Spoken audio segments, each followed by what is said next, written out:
ये स्थान है, ठीक है। आपको बार बार डायग्राम नहीं ड्रॉ करना है, ठीक है। और ये हमारा क्या था, हमने देखा था सन से जो लाइट आ रही है कैसे आती है, बोलो, स्ट्रेट लाइन। सन से जो रे आ रही है कैसे पास करेगा, स्ट्रेट लाइन। और मैंने बोला था जो लाइट का नेचर है वो कैसा होता है, ड्यूअल नेचर होता है। यहाँ इसको रिपीट कर रहा हूं, ड्यूअल नेचर, ठीक है। ड्यूअल नेचर बताने वाले साइंटिस्ट का नाम क्या है, मैक्सवेल। ड्यूअल नेचर बताने वाले साइंटिस्ट का नाम है मैक्सवेल ने केवल थ्योरी दिया था, क्या दिया था, थ्योरी। तेज मत बोलो। और इसको प्रूफ करने वाले साइंटिस्ट का नाम क्या है, प्रूफ किया अल्बर्ट आइंस्टाइन ने 1905 में। एक इफेक्ट था फोटो इलेक्ट्रिक इफेक्ट, सही है, फोटो इलेक्ट्रिक इफेक्ट। इसका फॉर्मूला बनता है एनर्जी का वर्क फंक्शन, इसको क्या पढ़ेंगे, work function plus kinetic energy के ई। आपको ये फॉर्मूला याद रखना है। एक चीज और समझेंगे आप, डिटेल्स में पढ़ा रहा हूं आपको। जब सन से एनर्जी आ रही है, आपको भी बोला था जो वेव होता है उस वेव का नाम था इलेक्ट्रोमैग्नेटिक वेव, सही है। तो ड्यूअल का मतलब होता है दो, ड्यूअल का मतलब दो, जिसका दो नेचर होगा उसको क्या बोलेंगे, ड्यूअल नेचर। क्लियर है इतना। दो नेचर है, एक नेचर है पार्टिकल का और एक नेचर है वेव, ठीक है इतना। एक नेचर है पार्टिकल का, एक नेचर है वेव का। आपको नोट भी कैसे चलना है, ठीक है। पार्टिकल नेचर बताने वाले साइंटिस्ट का नाम जानते हो क्या है, पहला नाम लिखो न्यूटन का, कौन, न्यूटन। और दूसरा नाम आएगा Albert Einstein. Light particle nature का है, ये बताने वाले साइंटिस्ट कौन है, न्यूटन और अल्बर्ट आइंस्टाइन, सही है। लेकिन बाद में आगे चल के वेव नेचर बताने वाले साइंटिस्ट का नाम है हाइगेन, हाइगेन, ठीक है। क्रिश्चियन हाइगेन नाम है इनका। इन्होंने बोला कि जो लाइट है वो किस नेचर का है, वेव नेचर। और हाइगेन ने केवल थ्योरी दिया, क्या दिया, थ्योरी, ठीक है। जहां भी समझ में नहीं आएगा पूछ लेना। लाइट का ड्यूअल नेचर में वेव नेचर बताने वाला साइंटिस्ट का नाम क्या है, हाइगेन। हाइगेन ने क्या दिया, थ्योरी। इसको प्रूफ करने के लिए एक अलग साइंटिस्ट है जिसका नाम है थॉमस यंग। क्या नाम है, थॉमस यंग। थॉमस यंग एक साइंटिस्ट है जिसने 1801 में प्रूफ किया कि लाइट का जो नेचर है वो कैसा है, वेव नेचर का है। प्रूफ करने के लिए सेटअप लगाया जिसका नाम था YDSE। क्या नाम था, YDSE। क्या नाम था, YDSE। YDSE का फुल फॉर्म लिख लो, यंग डबल स्लिट एक्सपेरिमेंट। ये आपको पढ़ना है 12 में। कहाँ पढ़ना है, 12 में पढ़ेंगे। YDSE young double slit experiment. क्या नाम है, यंग डबल स्लिट एक्सपेरिमेंट। लिख लो फुल फॉर्म आपको लिखना है तो, young double slit experiment. Young तो नाम हो गया, डबल मतलब दो, स्लिट, स्लिट का मतलब होता है पतली सी होल को हम क्या बोलते हैं, स्लिट, ठीक है। आप एक पेज ले लो, एक पेज में एक पेन से हल्का सा होल कर दो, ना हल्का सा होल कर दो, उसको क्या बोलेंगे, स्लिट। या आपने एक पेज लेना है, उस पेज में एक ब्लेड से कट मार दो, तो वहां से जो होल बनेगा ना उसको क्या बोलेंगे, स्लिट। क्या बोलेंगे, स्लिट। स्लिट का मतलब होता है नैरो होल को हम क्या बोलते हैं, स्लिट, ठीक है जी। कर लिए नोट यहाँ तक। लाइट का ड्यूअल नेचर क्लियर हो गया, क्लियर हो गया सभी लोगों को, यस सर। मैं रफ कर दूं, जब ये डायग्राम ड्रा मत करो, हाँ ऐसे भी लिखो इतना। एक चीज और समझ लो, यहीं पे जब लाइट आ रही है, आइंस्टाइन ने एक चीज और कही है वहां पे, जो सन की जो एनर्जी है ना, उन्होंने एक और बात कही कि सन की जो एनर्जी आती है, एक फार्मूला होता है E बराबर mc²। आपको याद रखना है, E = mc²। E का मतलब यहाँ पे एनर्जी है, M का मतलब मास ऑफ फोटोन है, M का मतलब क्या है, मास ऑफ फोटोन, C का मतलब है speed of light, speed of light. देखो मैं बहुत डिटेल्स में पढ़ा रहा हूँ आपको, ठीक है। M का मतलब होता है मास ऑफ फोटोन। कल बताया था ना आपको मास ऑफ फोटोन के बारे में, किसने बताया था? अल्बर्ट आइंस्टाइन ने। जब फोटोन पे लाइट पड़ेगी तो उसको क्या हो जाएगा? वो एक्टिव हो जाएगा, उसमें मास मिलेगा। जब तक लाइट नहीं पड़ेगी उसमें मास नहीं मिलेगा, वो डीएक्टिव रहेगा। याद है ना, कल हमने समझाया था। E बराबर हो गया mc²। इस इक्वेशन को देने वाले साइंटिस्ट का नाम क्या है? Albert Einstein. ठीक है। एक और फॉर्मूला बनता है यहाँ पे, E बराबर होता है hν का। E बराबर होता है hν का, मतलब यहाँ पे एनर्जी है। सन की रे में जो आपको एनर्जी मिलती है, जो आप बाहर जाकर धूप सेकते हो, उसमें एनर्जी है कि नहीं है? कल आपको समझाया था light is a form of energy. यहाँ भी एनर्जी है। कौन सी एनर्जी, कैसे निकालेंगे? एनर्जी का फॉर्मूला बना E बराबर hν। इस फॉर्मूला को देने वाले साइंटिस्ट का नाम है मैक्सवेल। ठीक है, क्या नाम है? मैक्सवेल और प्लैंक्स। H का मतलब होता है प्लैंक्स कांस्टेंट। क्या मतलब होता है? Planck's constant. और न्यू का मतलब यहाँ पे फ्रीक्वेंसी है। न्यू का मतलब क्या है? फ्रीक्वेंसी। और एच का नाम क्या है? प्लैंक्स कांस्टेंट, एक साइंटिस्ट का नाम है। और ई का मतलब एनर्जी। दोनों एनर्जी का फॉर्मूला सेम है। ये देने वाले साइंटिस्ट का नाम क्या है? Albert Einstein. इस फॉर्मूला को बताने वाले साइंटिस्ट का नाम क्या है? मैक्सवेल और प्लैंक्स। दोनों का नाम आएगा। ठीक है, मैक्सवेल और प्लैंक्स। एच की वैल्यू भी आप लिख लेना। एच की वैल्यू होती है 6.634 into 10 पावर -34। ठीक है, बताया हुआ है मैंने पहले। हाँ हाँ। जूल सेकेंड यूनिट क्या बनेगा इसका? Joule second. एनर्जी का सही यूनिट क्या होती है? जूल। पढ़ा है मैंने। एनर्जी का सही यूनिट जूल। याद है कि भूल गया सब? याद है। हाँ, एनर्जी का डायमेंशन ये भूल गया। एनर्जी का डायमेंशन होता है ml⁻² T⁻⁻²। और यूनिट होती है जूल। प्रैक्टिकल यूनिट होती है कैलोरी। देखो मैं रिलेट कर रहा हूँ, फिजिक्स में रिलेट करना सीखो। जब तक आपको रिलेट करने नहीं आएगा, फिजिक्स कभी नहीं सीख पाओगे आप। समझ आई मेरी बात? रिलेट करना सीखो, एक टॉपिक को दूसरे टॉपिक से, एक चैप्टर को दूसरे चैप्टर से, तब आपको फिजिक्स समझ में आएगा। ठीक है, कर लिए नोट? दोनों एनर्जी का फॉर्मूला याद रखेंगे आप। E बराबर mc²। एक फॉर्मूला बना E बराबर hν का। न्यू का मतलब फ्रीक्वेंसी, H का मतलब प्लैंक्स कांस्टेंट। वैल्यू कितनी होती है? 6.634 10⁻34 जूल सेकंड। इसकी यूनिट बनेगी। सही है इतना? बोलो हाँ या ना? अरे समझ में आ रहा है? Yes sir. रिपीट करना है? No sir. हाँ, करूँ ऑफिस को? Yes sir. हाँ, E का मतलब एनर्जी, दोनों एनर्जी। इस इक्वेशन को बोलते हैं इक्वेशन ऑफ रिलेटिविटी भी बोलते हैं। देने वाले साइंटिस्ट का नाम क्या है? Albert Einstein. सही है, अल्बर्ट आइंस्टाइन।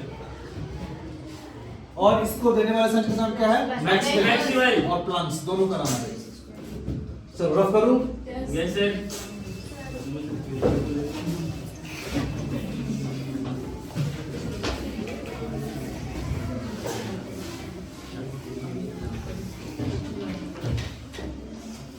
चलो और समझेंगे। जब सन से रे आ रही है ना, तो सन के रे में आपको पता है कितने रे होते हैं? 8 रेज होते हैं। कितने रेज? सन से जब रे आ रही है ना, इस रे में 8 रेज होते हैं। पहला रे का नाम मैं लिख रहा हूँ कॉस्मिक रे। कौन सी रे? कॉस्मिक रे। दूसरा नाम लिख रहा हूँ गामा रे। गामा रे के बाद एक्सरे, अल्ट्रावायलेट रे, इसके बाद अल्ट्रावायलेट रे, यूवी रेज बोलते हैं। इसके बाद विजिबल रे, विजिबल रे। इसके बाद इंफ्रारेड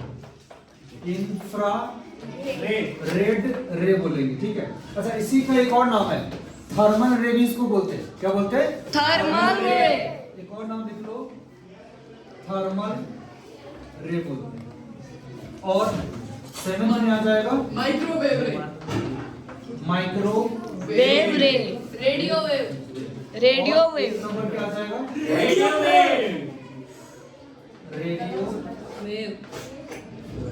ये 8 नाम आपको याद रखना है। ठीक है, यही पर समझेंगे।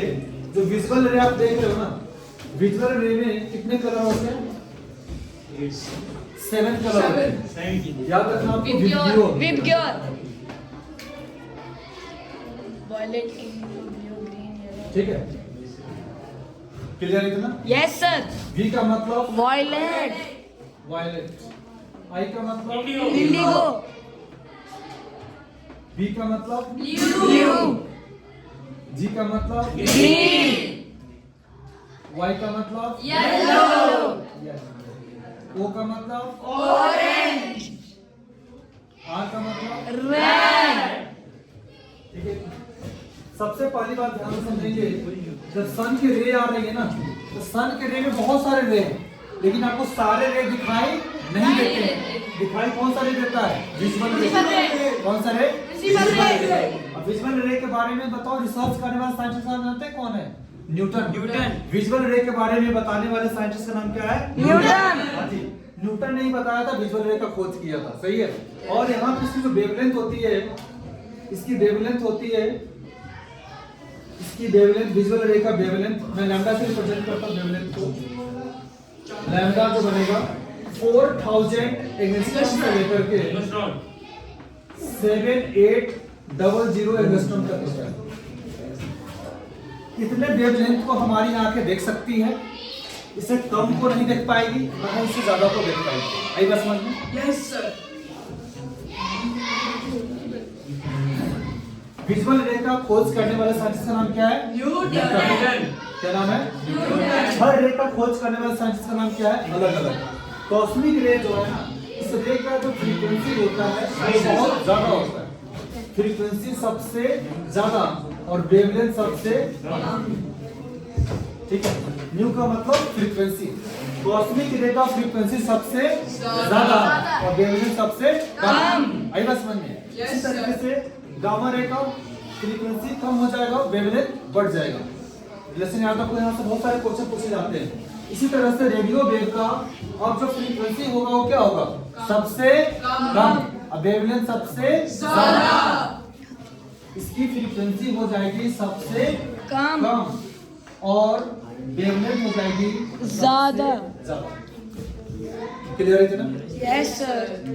इसी तरह से कलर में भी आप याद करेंगे, जो रेड कलर है ना, रेड कलर का वेवलेंथ सबसे ज्यादा, फ्रीक्वेंसी सबसे कम। यही रीजन है कि दूर से डेंजर का जो सिग्नल होता है ना, खतरनाक चीज के लिए रेड कलर का यूज किया जाता Yes, है, sir. बिकॉज रेड कलर आपको दूर से दिख जाता है। सही है इतना? Yes, sir. रेड कलर आपको कहां से दिखता है? दूर से। बिकॉज रेड कलर का वेवलेंथ क्या है? ज्यादा। फ्रीक्वेंसी क्या है? कम। मान लो कोई चीज की लंबाई ज्यादा होगा और आराम से चलेगा तो जल्दी दिखेगा आपको? नहीं दिखेगा। जैसे मान लो ये छोटा सा चौक है मेरे पास में, और देखो मैं इसको तेजी से निकाल रहा हूँ, कितने को दिखा? बहुत कम दिखा ना? Yes sir. एक तेजी से निकल रहा है भी छोटा, दिखाई दिया आपको? नहीं दिया। लेकिन यहीं पे अगर मान लो कि मैं डंडा ले लेता हूँ, इस टाइप से देखो, इसका लेंथ ज्यादा है कि कम है? ज्यादा। और मैं कितना भी तेजी से निकाल लूं फिर भी आपको सबको दिखाई देगा। Yes sir. इसका मतलब है कि लेंथ ज्यादा है और स्पीड भी कम है, होगा है ना? फ्रीक्वेंसी क्या है? कम है ना? फ्रीक्वेंसी क्या है रेड कलर की? कम। वेवलेंथ क्या है? ज्यादा। यानी लेंथ ज्यादा और स्पीड कम। आराम चले, सबको दिखेगा। अरे बोलो हाँ या ना? समझ में आ रही बात? समझ में आ रही है ना? इसका मतलब हुआ कि जिस भी कलर का वेवलेंथ ज्यादा होगा, फ्रीक्वेंसी कम होगा, वो आपको इजीली दिखेगा। जिस कलर का वेवलेंथ हो गया कम और फ्रीक्वेंसी हो गया ज्यादा, वो आपको जल्दी दिखाई नहीं देगा। इसीलिए रेड कलर का जो फ्रीक्वेंसी होगा, फ्रीक्वेंसी हो गया कम और वेवलेंथ हो गया वायलेट कलर का जो फ्रीक्वेंसी है ये क्या हो गया? ज्यादा और इसकी वेवलेंथ क्या हो गई? बोलो क्लियर है ना? कोई पूछे आपसे सारे कलर का स्पीड क्या होता है? सारे कलर का स्पीड वही होगा जो लाइट का स्पीड होगा एयर के लिए। ठीक है ना? सारे कलर का स्पीड क्या होगा? सेम होगा। क्लियर है ना? ऑल कलर का स्पीड कितना होने वाला है? कहीं पर समझाया था 3 × 10⁸ मीटर पर सेकंड। ठीक है इतना नोट करते चलो। विजुअल रे का खोज करने वाले साइंटिस्ट का नाम क्या आएगा? न्यूटन। विजुअल रे का खोज किसने किया? न्यूटन। ठीक है, 1665 में। कब किया है? 1665 में न्यूटन साहब ने बताया विजुअल रे के बारे में। इसमें 7 कलर होते हैं। ठीक है, एक और क्वेश्चन पूछा नीट में कि ह्यूमन बॉडी से कौन सी रे निकलती है? क्या इंसान की बॉडी से रे निकल सकती है या नहीं निकल सकती है? निकलती है, हाँ, थर्मल रे। इंसान की बॉडी से कौन सी रे निकलती है? थर्मल रे। ये नीट के एग्जाम में पूछा हुआ क्वेश्चन है। इंसान की बॉडी से कौन सी रे निकलती है? थर्मल रे। थर्मल रे का दूसरा नाम क्या है?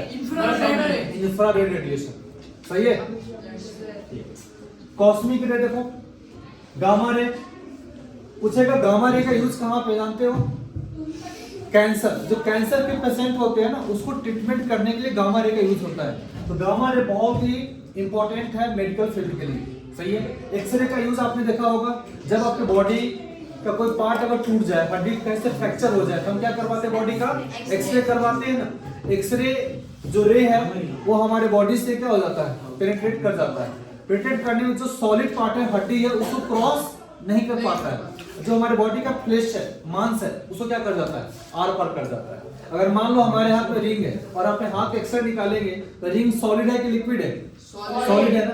तो सॉलिड पार्ट को एक्सरे क्रॉस नहीं कर पाएगा। जब आप एक्सरे निकालेंगे, एक्सरे में आपको रिंग भी दिखेगा। ठीक है, आई बस समझ में। एक्सरे का खोज करने वाले साइंटिस्ट का नाम जानते हो क्या है? रॉन्टगेन। क्या नाम है? रॉन्टगेन। ठीक है। सारे रे को मैं आपको अलग से पढ़ा दूंगा। इस रे का खोज किसने किया है, जिसकी फ्रीक्वेंसी कितनी है और किसका वेवलेंथ कितना है। ठीक है, ये आपको अलग से पढ़ना है, अलग टॉपिक में पढ़ना है। इतना कर लिए नोट? रिपीट करा दूं एक बार? Yes sir. सन की रे में कितने रे हैं? एक, 8 रे। कौन कौन? कॉस्मिक रे, gamma ray, X ray, UV ray, infrared रे,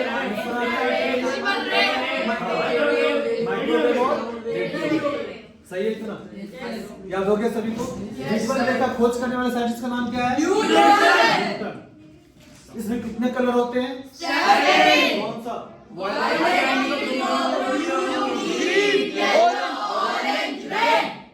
किस कलर का वेवलेंथ सबसे ज्यादा होता है? रेड। किस कलर का फ्रीक्वेंसी सबसे कम होता है? रेड।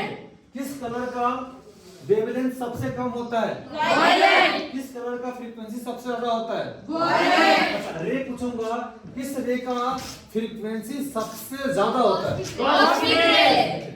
किस रे की वेवलेंथ सबसे कम होती है? कॉस्मिक रे। कॉस्मिक रे। सही है। किस रे का वेवलेंथ सबसे ज्यादा होता है? Radio wave. वेवलेंथ और फ्रीक्वेंसी सबको मालूम है क्या? यस मैं बता दूं एक बार। वेवलेंथ हमने समझाया था। वेवलेंथ क्या होता है? Length of wave, distance between two continuous crest और trough is known as wavelength. Wavelength का सिंबल क्या होता है? लैम्डा। लैम्डा। क्रिस्ट का मतलब होता है अपर पार्ट ऑफ वेव और ट्रफ का मतलब होता है लोअर पार्ट ऑफ वेव। सही है ना? वेव किसको बोलते हैं पता है आपको? ये वाला डायग्राम देख लो, इस साइड से समझ लो। ये है ना वेव, ये ऊपर का पार्ट को क्या बोलते हैं? क्रिस्ट बोलते हैं। क्या बोलते हैं? क्रिस्ट। नीचे के पार्ट को क्या बोलते हैं? ट्रफ। आई बात समझ में? वेवलेंथ का सिंबल क्या होता है? लैम्डा। क्या होता है? लैम्डा। अच्छा बताओ, वेवलेंथ का यूनिट क्या होता है? वेवलेंथ का ऐसा यूनिट मीटर। वेवलेंथ का ऐसा यूनिट मीटर। और smallest unit angstrom. Very good. ऐसा यूनिट इसका मीटर होता है। ठीक है। और स्मॉलेस्ट यूनिट क्या बोला मैंने? एंगस्ट्रॉम। एक एंगस्ट्रॉम में 1 एंगस्ट्रॉम में कितने मीटर होते हैं? 10 की पावर -10। 10 पावर -10 मीटर होता है। आप इसको याद रखेंगे। Angstrom is the smallest unit of wavelength. सही है? याद हो गया सभी को? वेवलेंथ किसको बोलते हैं? सिंपल वर्ड में आपको बोलना होगा तो बोलेंगे लेंथ ऑफ वेव। सही है? वेव का जो लेंथ होगा उसको क्या बोलेंगे? वेवलेंथ। इसका यूनिट बना मीटर। क्या बना? Unit metre. और इसका डायमेंशन बनता है एल।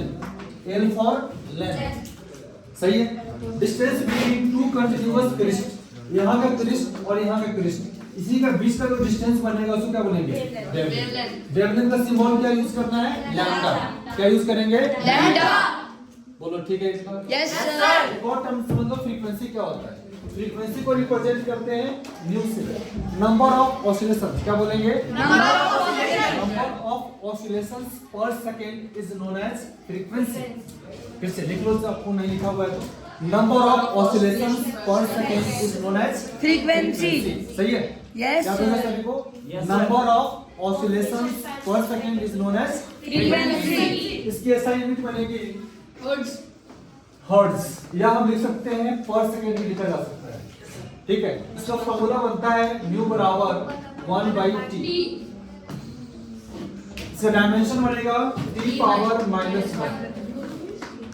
सही है कि ना? याद हो गया सभी को? फ्रीक्वेंसी क्लियर है, वेवलेंथ क्लियर है, कोई डाउट है? No sir. नहीं ना? कोई आपसे पूछे कि इस कलर का स्पीड क्या बनेगा, वही होगा जो स्पीड ऑफ लाइट होगा। कोई बोलेगा इलेक्ट्रोमैग्नेटिक वेव का रेडिएशन कितना होगा, वही होगा जो स्पीड ऑफ लाइट होगा। कितना?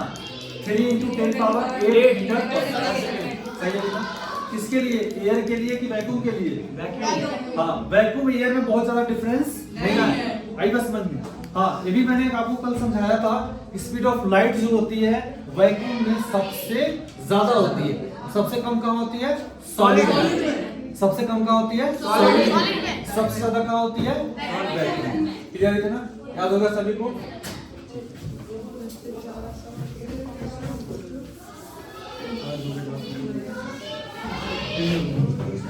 एक और चीज समझेंगे, जब एक और चीज समझो बहुत इंपॉर्टेंट है। ये देखो, ये हमारा है अर्थ, ये क्या है? अर्थ। जब सन की रे अर्थ तक पहुंचती है, कैसे चलती है? स्ट्रेट लाइन आती है ना? याद रखना, अर्थ के बाहर का जो सरफेस सराउंडिंग है, ये जो सराउंडिंग है ना, इसके बीच में क्या है? फोटोन है। इस मीडियम को बोलते हैं हम लोग डायाथर्मलस मीडियम बोलते हैं। क्या बोलते हैं? डायाथर्मलस मीडियम बोलते हैं। वैसा मीडियम जो हीट को कंडक्ट नहीं करता हो। किसको कंडक्ट नहीं करता हो? हीट को कंडक्ट नहीं करता हो, उसको क्या बोलते हैं? डायाथर्मलस मीडियम। जैसे ही सन से जो लाइट आ रही है अर्थ पे आएगा, आप देखना कभी बाहर जाके, बाहर में धूप बहुत तेज होती है, आप धूप से पूछो, एयर में हाथ डाल के देखो, आपको क्या गर्मी फील होती है? नहीं होती। लेकिन वहीं पे कोई सामान रखा हुआ हो, उसको छू के देखो, गर्म हो गया होगा। इसका मतलब है जो एयर है ना, इसके बीच में कौन है? एयर है। एयर जो होता है बैड कंडक्टर ऑफ हीट होता है। क्या होता है? बैड कंडक्टर ऑफ हीट, जो हीट को इंटरटेन नहीं करता है, हीट को कंडक्ट नहीं करता है। किसकी बात मैं कर रहा हूँ? एयर। एयर क्या है? Bad conductor. एयर क्या है? Bad conductor. क्लियर है ना? इसीलिए हीट को कंडक्ट नहीं करता। ठीक है? आई बात समझ में नहीं आ रही है? कोई पूछे कि एयर क्या है, तो बोलना बैड कंडक्टर ऑफ हीट। सही है? फिर आप बोलेंगे सर कि मुझे कैसे गर्मी फील होती है? आपको जो गर्मी फील होती है, आपको जो हीट फील होता है, वो सन के रेडिएशन के कारण होता है। किसके कारण होता है? सन के रेडिएशन के कारण होता है। सही है? और रेडिएशन कैसे ट्रेवल कर रहा है? फोटोन से। एयर तो है, एयर के साथ में हमारे पार्टिकल है ना आसपास में। कौन से पार्टिकल है? फोटोन है। कौन है? फोटोन। ये फोटोन क्या करता है? पूछेगा क्वेश्चन आपसे कि लाइट और साउंड को मेडिएट करने के लिए कौन से पार्टिकल यूज करते हैं? फोटोन। लाइट और साउंड दोनों को मेडिएट करने वाला कौन है? फोटोन। आई बस समझ?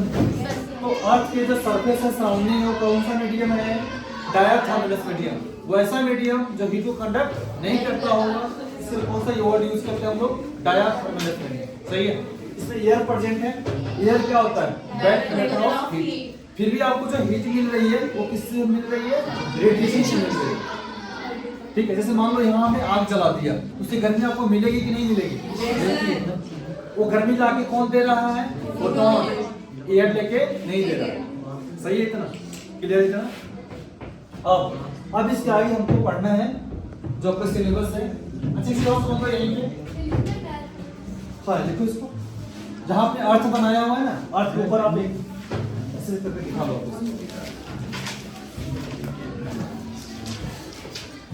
ठीक है?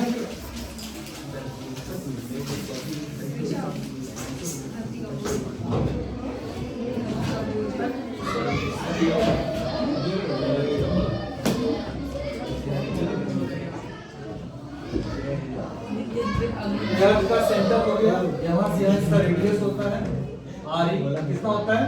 6400 किलोमीटर। और मास ऑफ अर्थ कितना होता है? 6 × 10⁻24 kg।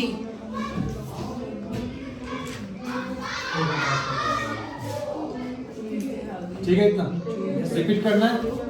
No sir. एक और चीज समझेंगे आप, एक ऑब्जेक्ट होता है ट्रांसपेरेंट, एक होता है ओपैक ऑब्जेक्ट होता है, और एक क्या होता है ट्रांसल्यूसेंट। ट्रांसलूसेंट। ट्रांसपेरेंट किसको बोलते हैं? जहां से लाइट आर पार हो जाए तो क्या बोलते हैं? ट्रांसपेरेंट। ट्रांसपेरेंट। ओपैक किसको बोलते हैं? हाँ, जिससे लाइट पास नहीं होगा उसको क्या बोलेंगे? ओपैक ऑब्जेक्ट बोलेंगे। ट्रांसलूसेंट किसको बोलेंगे? जिससे लाइट थोड़ी थोड़ी पार हो। जिससे लाइट थोड़ी थोड़ी पास करेगी। अच्छा, आपको एयर दिखाई देता है? एयर क्यों नहीं दिखाई देता है? क्योंकि एयर क्या है? ट्रांसपेरेंट है। एयर क्या है? ट्रांसपेरेंट है। लाइट आर पार निकल जाती है, इसलिए आपको दिखाई नहीं देता। आई बात समझ में?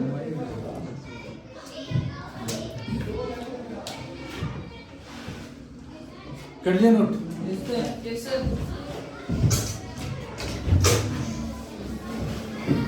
अब यहाँ से आपको पढ़ना है